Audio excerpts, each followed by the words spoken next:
Washington State's Healthcare Authority runs an innovative peer counseling program, one that pairs people in recovery with trained counselors who've lived through similar life experiences.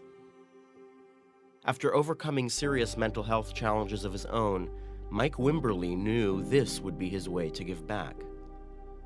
Kind of ended up going to college here in the area, and things got a little chaotic in my life, and I dropped out to kind of figure out what I wanted to do with my life, and moved back to my home state. And somewhere along the way, I was kind of cycling through jobs, and I started getting the feeling that I was being watched.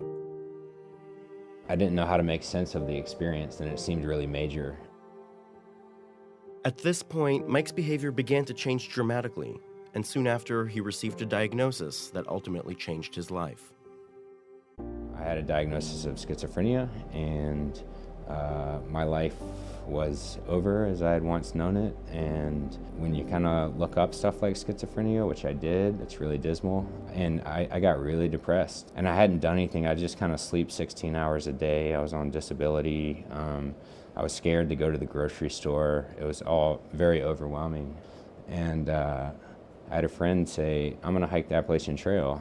And at that point, I decided I was like, "I'm coming with you."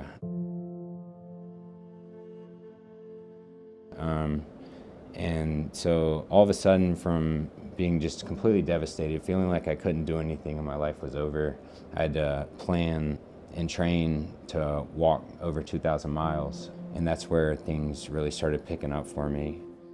After hiking the Appalachian Trail and finding relief in an effective medication, Mike enrolled in college, earned a degree in psychology, and met his future wife. It's also the moment he discovered the promise of Washington State's peer counseling program. I knew for a long time, even before I would say I was in recovery, that I wanted to give back.